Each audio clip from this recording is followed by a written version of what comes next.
The following is a presentation of the Belly Up Sports Media Network.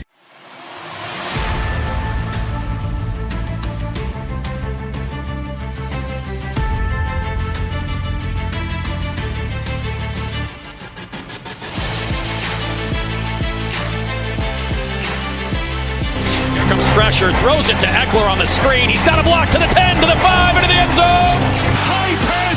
Did Williams make that catch? My goodness. For a first down, Herbert with time. Now running out of time. Throws on the run. Down the sideline. Caught in the end zone. Keenan Allen for the touchdown. Throws, and again it's intercepted. And that's Asante Samuel. Here's another one. Watch out.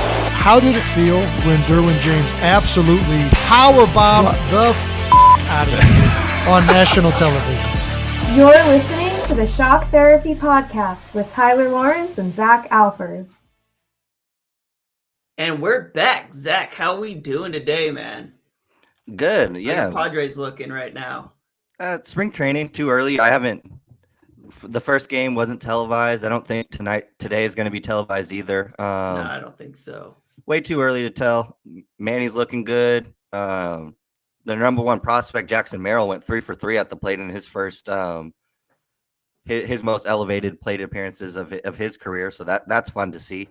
He's not going to hit 1,000 all spring training, but spring training games are happening. I'm going to be kind of tuning in closer once we get more closer to April, but I'm just happy baseball's back. I'm just excited, dude. Like it's a good time. I keep reading all these articles. The Padres, this is the most exciting team I've ever seen assembled under a single team. Like it's insane. And it's just like really on my mind every week. I don't know why. I'm not even that big of a baseball fan. I never played or anything like that, but it's just something about having a good team in town where you're from, where you live, and just having some excitement around it. I'm probably going to go to a lot of games this year.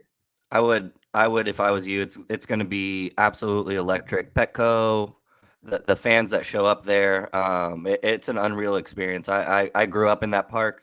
I got to go to a playoff game last year. That's where I got this hat. I saw that. So I'm ecstatic. I read an article last night that they are one of the front runners to go out and attack Shohei Ohtani at the trade deadline. If the Angels continue to do what they're doing and just not compete, they're talking about possibly dealing him to a contender.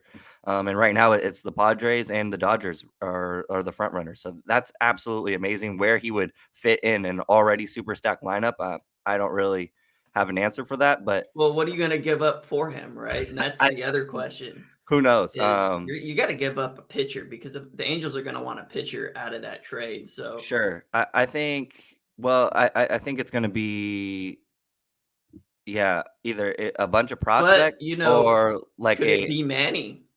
It won't be Manny. Manny's already opting out. So let's think about this real quick. And I know we're a football podcast, but I mean, Manny is already asking for more money, right? Which is fine. He's earned it. He was an MVP front runner last year. He is one again this year, and he's the only player that they don't have for sure under contract for the foreseeable future. If you want to go and get a guy like Shohei Ohtani, who's going to cost at a similar amount, and you're going to have to trade some sort of piece for him, I mean, I feel like Ohtani provides more just in terms of everything that he does as a pitcher, as a bat, as a unreal, unbelievable human in terms of just baseball. I feel like that's a piece that you're probably willing to part with, and the Angels are going to want something pretty significant out of that deal. So I don't know. That's one. I mean, the Padres infield is stacked. I don't think where the Angels are as an organization, at how they've treated and handled the Ohtani situation, I don't think they're going to be really in the driver's seat. Ohtani's going to leave at the end of the year. He's not going to be an Angel next season. I will put money on that. And I think they know it. So they're going to want to get something.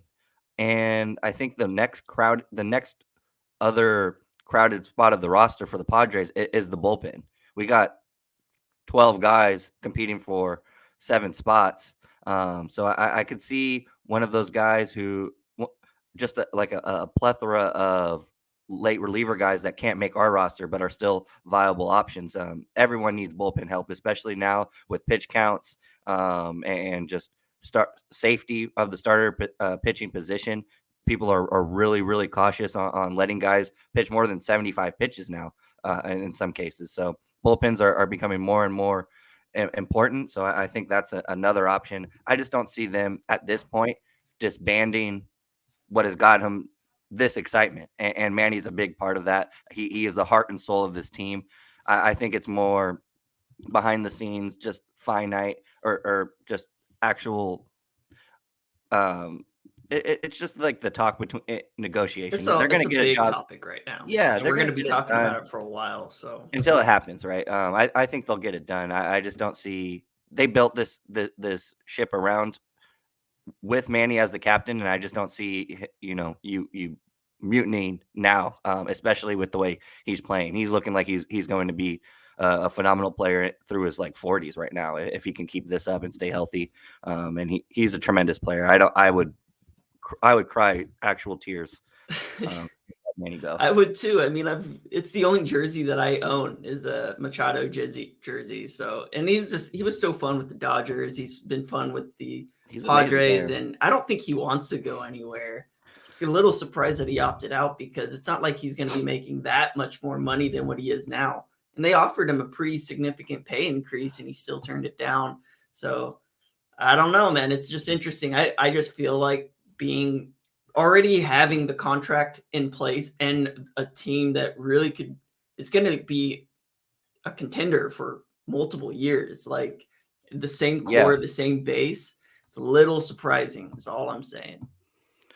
I think they'll get it done. I think and it could be Manny trying to do the Pods a favor, because if he did accept this, and then we did this negotiation this time next year, he's going to be in line for more money. So who knows what's happening. From all I've seen and heard, Manny wants to be there. The Padres want him there. And until I hear different, that's kind of what I'm banking on.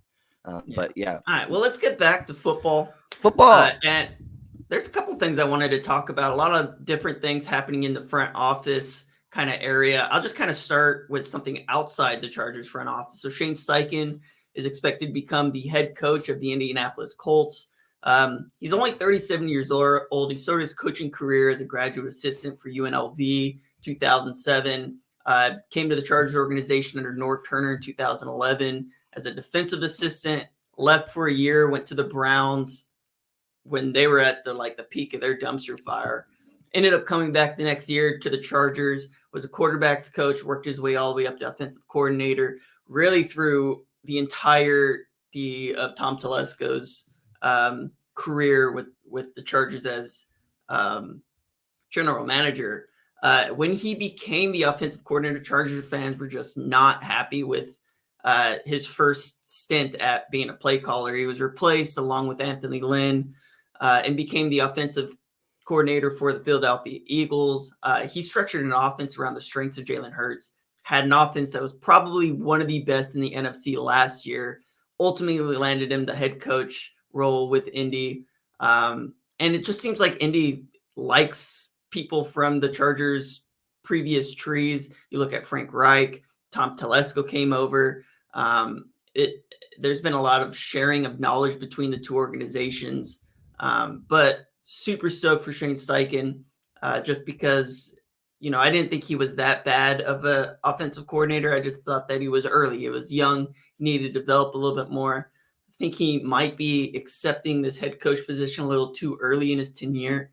He's only been an offensive coordinator for 3 years, which I guess works. I would like to see him go to an organization that maybe has a little more pieces on the offensive side of the ball, have a quarterback, which is kind of important. But we'll end up seeing where that ends up going. I just want to get your thoughts on Shane Steichan. I like Shane Steichan. I think he did well with what he had. I just think no offensive line either. No, you got to work with what you got. And I thought, he did better than most would with, with his supporting cast. And I just feel, I think, a little bad for him just because of the landing spot. Indy seems to be in absolute disarray. Who knows what's going to happen with that franchise? They have really good players, just don't seem to be able to live up to expectations. They've been riddled with injuries to those star players. And so I think I don't know if I think he's ready for an OC position I think he's ready for that type of position with the right fit. And I just don't think Indy's the right fit. Right now, to me, that looks just like a place where careers go to die, or to get demoted. So I don't see him having a successful tenure with the Colts just because of where that organization is right now. They're in a lot of transition right now, and I actually they're really all over like. the place. I really like the ownership, the front office. I feel like the organization overall has been fairly strong. I just don't think that they are where they need to be. I think they need more of like a seasoned veteran head coach who knows how to, get something together. And I just feel like this organization, it lacks a quarterback, which is the scariest thing in the world. They are going to overhaul the entire coaching staff, and it's not like Shane Steichan has a wealth of coaching experience around him. I haven't even seen who he's going to be bringing in yet. It just seems like not the right fit for a first-time head coach for where that organization is now. I still think they got a couple pieces. They got a really good running back. They have no real number one wide receivers. Offensive line is starting Michael to age Pittman, a little I think, bit. is getting there. He's getting there, but I think he's phenomenal. Well, I mean, who's throwing him the ball? You're gonna, knock him on. That's an issue. Matty Ice at 45 years old or whatever he is. I mean, that's not his fault. No, that's not. Well, and all I was gonna say, I kept saying the organization, but it's weird to see the Colts where they are because they have been such a phenomenal organization my entire life. They've always been competitive. And I think it is weird to see them because they are just a quarterback and a legit coaching staff away from being one of the best teams in the AFC South. And so I agree with you that I don't think Steichan and whoever he brings in will be the right ensemble. I think you need some leadership because you got a bunch of young Bruce talent. Arians would be like a great coach to go to that organization right now. I could see that. Yeah, somebody who's been there before, who can show guys how to win, because that's what they need. That's what they need. This young talent, these guys in-house are talented enough. They just need to be shown the right way to go about things, and I just don't know that Steichan even knows at this point. So we'll see. No. It's exciting for him. I just kind of worry based on just where that roster is right now. In other news, Jeff Howard was hired as the Chargers linebackers coach. Got to start with the Vikings as a defensive assistant from 2013 to 2019. And then he went to work under the Browns under Kevin Stefanski. He was their defensive backs coach and passing game coordinator with the Browns. Got about 10 years of experience. Don't really know much more about him. I do know Doug Nussmeier, who the Chargers hired as quarterbacks coach, was with Kellen Moore in Dallas, worked primarily with Dak Prescott under center, but also notable is the backup quarterbacks having some sort of success even when Dak Prescott was out. Renaldo Hill left for a role under Vic Fangio as the defensive pass game coordinator. It's not really a demotion. It's kind of just like a change of scenery for him.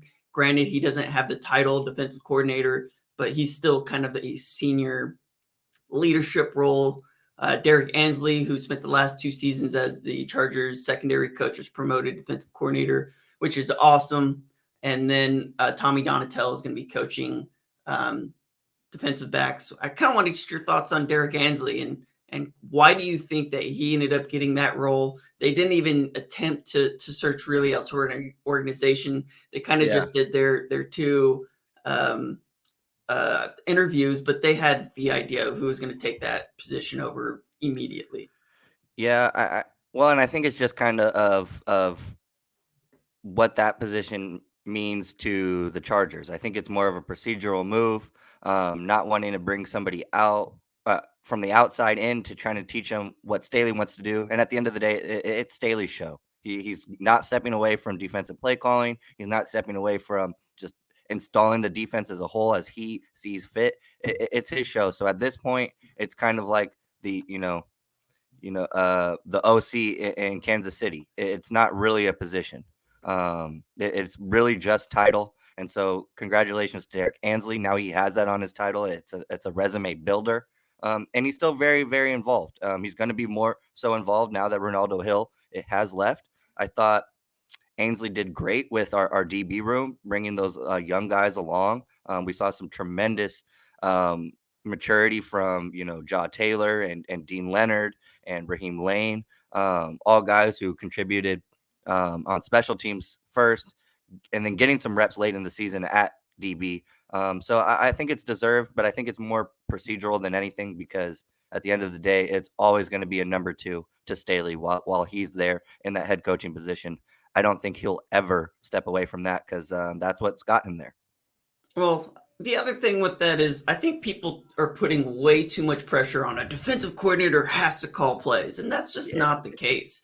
Because what a defensive coordinator's primary job isn't calling plays. It's setting up, it's scouting the opposing offense, looking at what they like to do, figuring out their tendencies, and creating a game plan that is going to circumvent whatever that offense wants to do. And it's different from defensive coordinator to offensive coordinator, because you look at offensive coordinators, calling those plays is an art. It's just like a totally different dynamic. Defensively, you're going to call plays based off what the offense comes out on. And you're not, there isn't 500 plays to pick from. You're going to run the same type of defense, and it shouldn't matter who's calling it. The reactions and what you see, and if you see this, we're going to go into cover 2. If you see this, we're going to go to man. If you see this, you're going on a blitz, right? Like, those are all rules, and it doesn't matter calling the defense. Those rules aren't going to change. You'll make adjustments during halftime, but the defensive coordinator is helping to create those rules. And the only thing that Brandon Staley really wants to do, calling those plays, is he wants to talk to his defense. He wants to talk to whoever is wearing that dot, right? So I'm not putting too much into, it's just like a title. It's not, because Derrick Ansley is going to be tasked with a greater responsibility of talking and figuring out the tendencies and doing the scouting on the opposing team and creating the game plan ultimately. And that's the job of the defensive coordinator, not to call the plays. You just typically see that. No, and I think when you take that into consideration, Ansley was the only option. It wasn't going to be an out-of-house guy, because then Staley has to download his vision, and then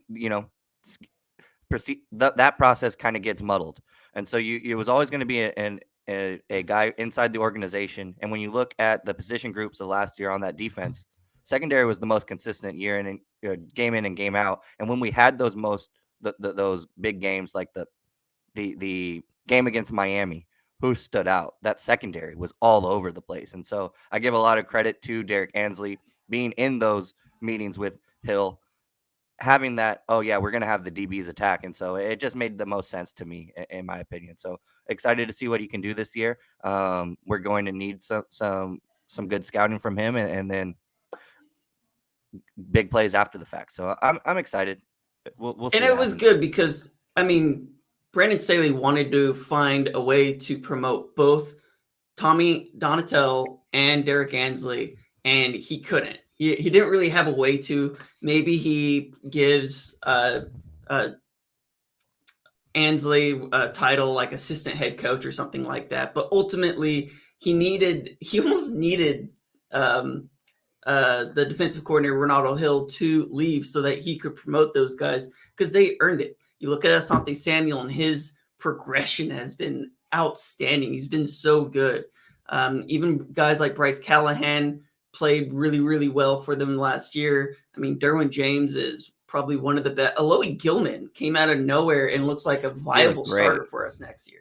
So in all, it's not like the secondary was an issue. If anything, I mean, linebacker kind of was, and that's why they went and fired and replaced their linebacker with the guy whose name I just deleted from my notes. But, like, it makes sense Derrick Ansley is going that direction. There is one more front office kind of thing that happened recently. The Chargers fired head trainer Damon Mitchell. It's notable when you take a look at all the injuries that the Chargers have had really over the last couple of seasons, the last 6 years. He was with the Chargers organization the last 24, but head trainer for 6. And you saw major injuries to J.C. Jackson, Keenan Allen, Joey Bosa, Mike Williams, Rashawn Slater last year. But if you go back the last 6 years, I mean, it seems like every year we're cycling through offensive linemen.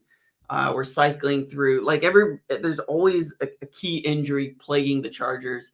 And I think it was just time to kind of move on, even though some of them feel a little weird, like they weren't soft tissue injuries. It was like Keenan Allen's was, but J.C. Jackson destroyed his knee, right? And then that bone in his ankle, whatever. And then you look at Joey Bosa tearing his groin, right? Like some of it is on the head trainer. Some of it's just kind of bad luck, but it's not a recent issue. It's been something where the Chargers just haven't really been very healthy except for the season before last and the first year under Brandon Staley. But the whole Anthony Lynn tenure was just so much injuries.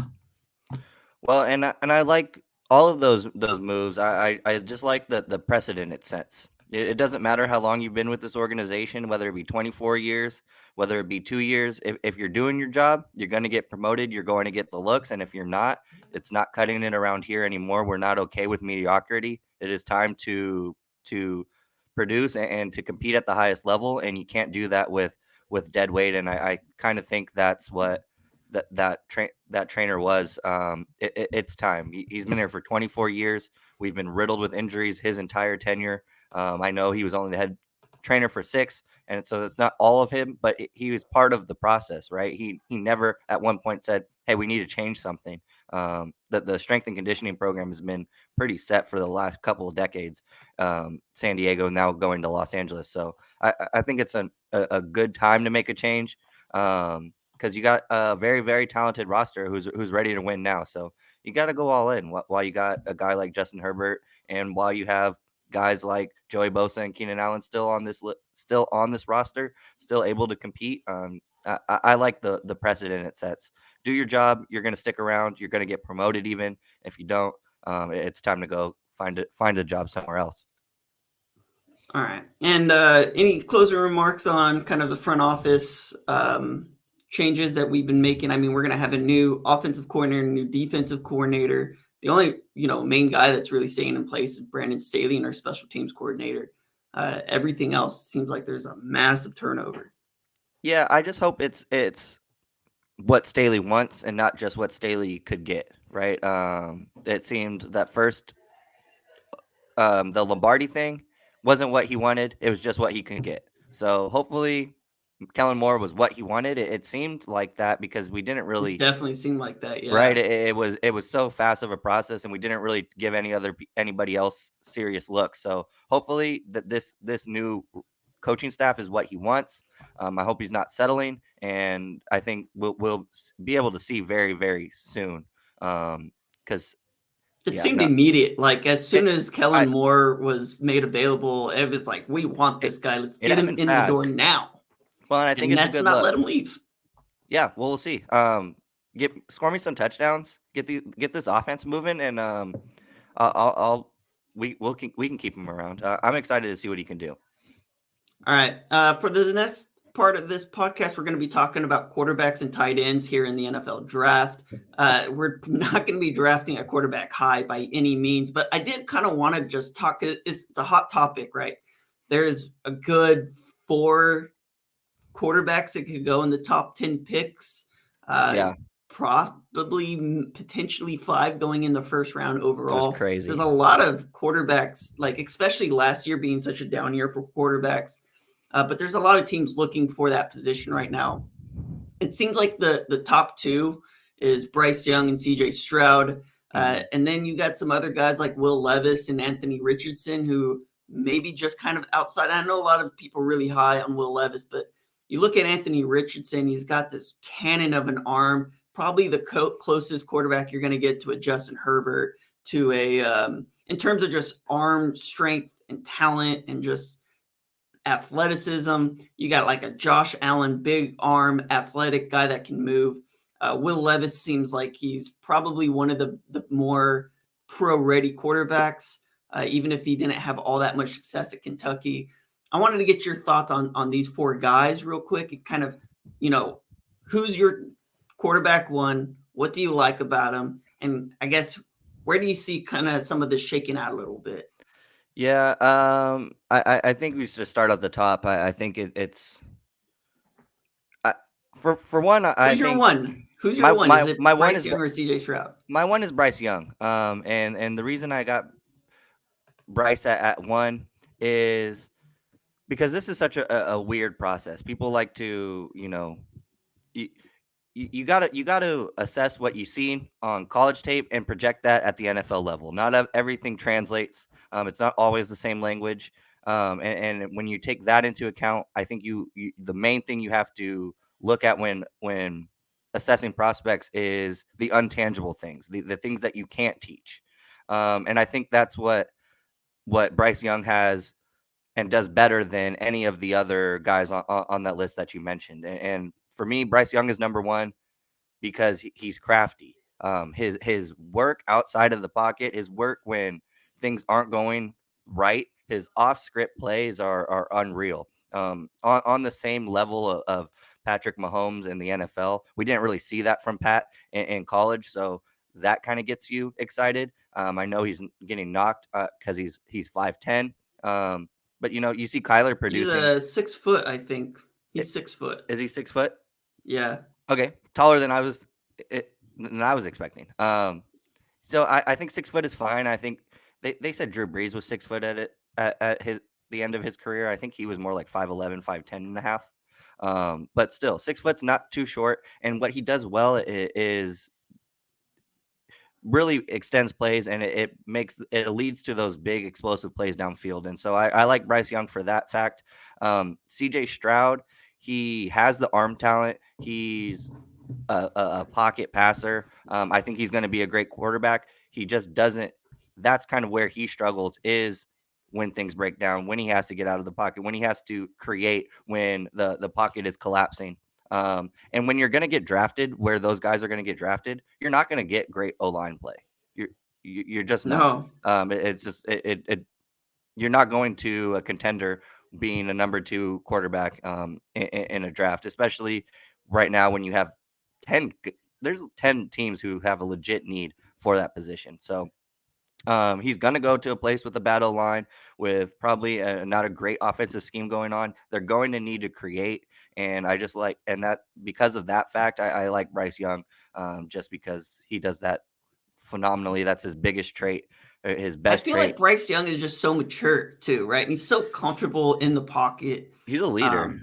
Yeah, he's a leader. And there's a reason like he won the Heisman, last season. He's a competitor, and he's just very, very mature. It's just kind of scary because how many 6 foot quarterbacks are actually turn out to be great? They're very few and far between. You got Drew Brees, Russell Wilson, kind of toward the early part of his career, toward the later part of his career, not quite as great. It's just really few and far between when you just look at it. I'm looking at Seneca Wallace, Fran Tarkenton,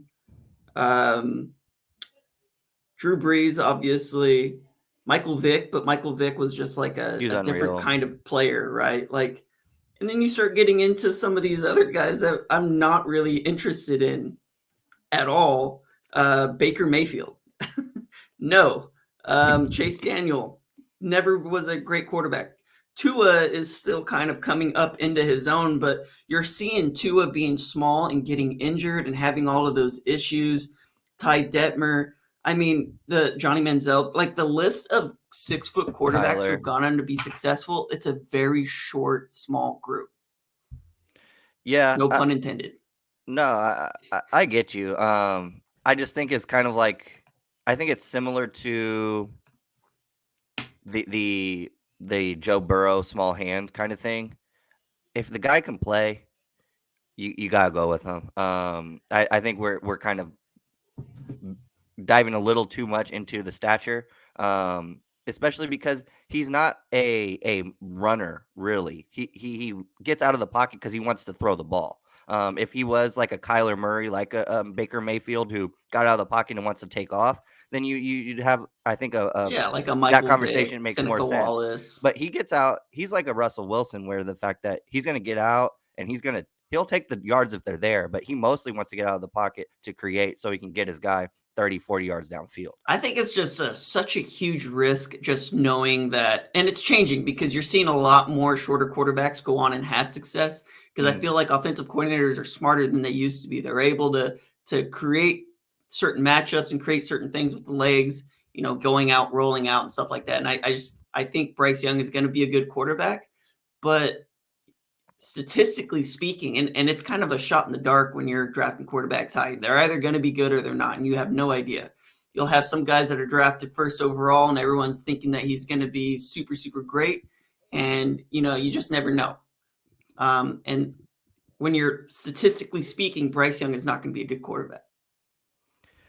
Film states otherwise, but film stated different things for different quarterbacks in the past too. So you never know. And a big chunk of it is, where does he go? If he goes to a place like the Colts where they still have 3 good pieces on the offensive line, they have a running back who's a threat and takes a lot of pressure off, or is it going to be Justin Fields going to the Bears where he's just running for his life? If Justin Fields goes to a team like the Colts, like, that'd does be a his scary development team. different? That'd be interesting, honestly. Yeah. Well, so much of it is where you land and your maturity and your ability to overcome the issues around you. And then kind of just give me your thoughts on Anthony Richardson real quick. I didn't take a whole lot of looks at Anthony Richardson. I just when you get a chance, take a look at him. I mean, he's got a cannon of an arm. He's really not accurate. He's athletic. He's really not accurate, but he's got some traits and tools that just leaves you like drooling, like, wow, this guy could be really good, but he's super young. Didn't have a ton of success statistically in terms of just ball placement. Like, there's a lot. I have him as a kind of a second round pick because the tools are something that if they develop, he's going to be a superstar, but he's just so messy and kind of just not where he needs to be. You took notes on a specific quarterback. Who's the quarterback that you actually wanted to break down in this? Yeah, I took a look at Will Levis just because the spectrum of where analysts think this guy is going to land, I think, is hilarious. You got people talking about he's going to be the biggest bust of all time. And then you got guys talking about, oh, he's the next Josh Allen. And I think that's that's the biggest spectrum you could lay out. And I think you want to put money on it, he's going to land somewhere in between. That's just he's going to be in between. He's not going to be either one of those outlier points. But I did like what I saw from him. He's an interesting prospect. First off, he comes from a football family, an athletic family. His grandpa was an All-American, I think, at Cornell. His pop played college football. His mom played soccer, I want to say, at Yale. So not only are they athletes, but they are a smart family. And his grandpa was a really big part of his life, of his football career, and actually passed away when he was 8 years old. And so I think his mom talks a lot about like how that was really hard for him, but it made him dive into his craft. It propelled him to where he is now. And I thought he had a pretty decent college career. He wasn't really highly recruited coming out of college. He really didn't take off until his summer of senior year, and that's when he started getting looks. And because of it, went to Penn State for his first couple of seasons and was just buried on the depth chart. Never really got a shot. But then when as a junior, really exploded on the scene. Had 2,800 passing yards, 24 touchdowns, 13 interceptions. That's kind of where he likes to just chuck that ball up, can get in trouble there. But it also added 9 touchdowns on the ground. So 24 through the air, 9 on the ground, a true dual threat type of guy. And what you're getting in Will Levis is a strong arm, and plus athleticism. He's one of the best athletes in the quarterback position coming out this year. He's just so inconsistent. He would have 5 touchdown games against, some of the best talent in the country, and then go and turn the ball over 3 times to like an Appalachian State. Maybe we shouldn't drag Appalachian State. They're building a program, but just like the schools that you wouldn't imagine. So it's just that inconsistency. Not a team that's bringing in 5-star recruits. That too. It's just like the disconnect from just like giving Tennessee, who was a ranked team last year, a run for their money and throwing 5 touchdowns, and then going back to a Bowling Green and throwing 3 turnovers. So it's just like those inconsistencies, and there was just no pattern to it. Big games against big schools, then bad against lesser opponents, and then play bad against big opponents, and then play really good against lesser opponents. So it's one of those things where I think you gotta have to look at the surrounding environment that he had. I don't think he'll be on the same level as Justin Herbert at all, but I think the situation is very, very comparable because Kentucky, horrible offensive line, patchwork, looked like Swiss cheese. He had no impressive weapons to throw to, and on top of that, he dealt with a lot of injuries to the guys that were the best at those position groups. So I think he was dealing with a lot. But you're going to get a very mobile guy, a guy who can throw it downfield. I think where you're going to be worried about Levis is his risk of injury. This guy is reckless with the ball. He wants to run people over. He will run backwards to initiate contact. Not something you want to see from your franchise quarterback. So because of that, there's a lot of talk of you're not only going to want to draft him as a number 2 to your number 1 and use him as a Taysom Hill type of talent. I think this want to get a new Taysom Hill. I think it's nice. It's something to dream about. I don't think he's like a Taysom Hill though. I think know. he's more like an Andrew Luck. Anybody. Yeah, he's like an Andrew Luck who's just a big quarterback who just loves to play football, but it also cut Andrew Luck's career in half. Yeah. And I think it's viable. I mean, you need to take that in consideration. Can you take him away from? And it's different at the NFL level, right, or at the college level, where football players need to be football players. At the NFL, your position is much more important. And as a quarterback in the NFL, you are the captain, you are the leader, so you need to protect yourself. You have more accountability, I think, at that level than you do college. So maybe that's something that you can tweak in his wiring. I think another thing he does well is he holds defenses well with his eyes. I do think, though, he is a little late when scanning to second and third reads. I have seen him miss or underthrow a lot of open guys just because his processing is slow. So something that he needs to tweak. I still see him going in the top 10 picks. I think Houston's going to get a quarterback. Indy's in need for a quarterback. And then you're looking at 7 and 9, Las Vegas and Carolina. I think viable landing spots for him. If he falls, though, I think it's going to be because of this. The dude puts mayonnaise in his coffee. Wait, what? Yeah. What? It's so disgusting. It looks like wasabi paste, and he just drinks it down. I don't know why he does it. I watched it. That's weird. It's a that drops clip, him for sure. He is and undraftable. I was gagging for 30 minutes. That's not a locker room guy. No, mayonnaise in your coffee. So that's what I got on Will Levis.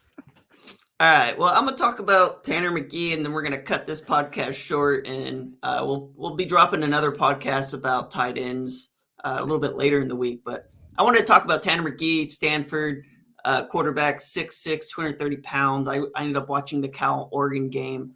So McGee grew up in Coronado, California, went to Centennial High School, which was a powerhouse when I was in high school. Yeah. He ended up being a 4-star recruit, was ranked as a top 5 pro-style quarterback in the nation. led his team to 2 CIF titles. Like I said, Centennial is just a powerhouse. He's known for his maturity and high IQ. He's married at 23 years old. He's been to Brazil on a Mormon mission. He majored in economics at Stanford, which, I mean, Stanford's known for its top-tier education, pretty much above all else. Those things kind of matter to a guy like Tom Telesco. If Tom Telesco's trying to bring in, quality character type of guys, I think it'd be a great fit for the Chargers just for the simple fact of his size mirrors that of Justin Herbert. Maybe not the athleticism, and it really kind of depends. Like, are the Chargers? I feel like if you're going to be drafting McGee, you're going to have to take a kind of a mid-round pick on him. And the question becomes, do the Chargers want like a capable backup, or do they want a veteran as a mentor for Justin Herbert? And if that's the case, they go with like a mentor type of guy. McKee's probably not going to be the guy that they're going to get. They're probably going to go after like a Stetson Bennett or, a 6th, 7th round undrafted type of guy. But in terms of just sheer size, like he is very similar to Justin Herbert, more of like a Phillip Rivers in terms of the ability to move around the pocket than a Justin Herbert to get outside. But he's got a big arm. He's a big passer, a lot of arm strength, which is kind of why I like him as a backup. Won't have issues throwing outside the numbers, putting velocity and throws over the middle. Arm strength doesn't deviate when he runs either. His processor needs a little bit of a refinement, but he's shown enough confidence to warrant using him as one of those design options. Played in a pro-style offense with Stanford, even though Stanford was terrible. Statistically speaking, not super great, threw just 13 touchdowns to 8 interceptions last year. Oof. Stanford finished 3-9. They just were not a good team, but he can be like sporadically terrifically accurate, making some outstanding throws with great placement. Other times his decision-making kind of goes downhill and you question what he's going to be like in the NFL. Completed just 61% of his passes, has trouble navigating pressure, which is probably the biggest knock. When he's pressured, his processor speeds up like incredibly. And he starts to crumble, runs into those decision-making issues. But I think he has some traits that you kind of look for like in a starter, let alone a backup. He's got that size, the arm talent. He's a good kid. I think he just needs to be better developed at a better program. PFF has him estimated at like a 1st or 2nd round pick. Pro Football Network has him as a 4th or 5th round. So really his scouting reports kind of all over the place. I think when kind of in the same mold of Anthony Richardson, like I think when you look at the arm strength, the measurables, how, the 6'6", 230, some of the placement on some of his balls, I think a lot of teams are going to look at him and be like, this guy could develop into a starter. And then I think a lot of people look at him statistically speaking, looking at his coaching background, looking at the success that Stanford had, and they look at him as a 3-9 quarterback. So kind of up and down, I just kind of have him right in the middle there. I think 4th to 5th round is probably what you're looking for out of this quarterback.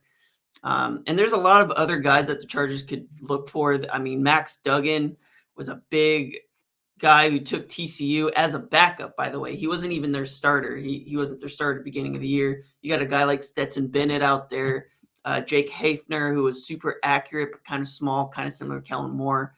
I just don't know which direction the Chargers are going to go at quarterback. It's really going to depend on financially what they have to get in free agency and whether or not they feel like Justin Herbert's good to go. He doesn't need the mentorship anymore. Had it for 3 years, first with Tyrod Taylor, then he had it the last 2 years with our what's his name? Anyways, I'm getting off topic here, but those are kind of my thoughts on Tanner McGee and the quarterbacks. You want to cut this short and move on to another tight ends pod? We'll do a tight end pod. Yeah. More the merrier. All right. We'll talk to you guys later. Over and out.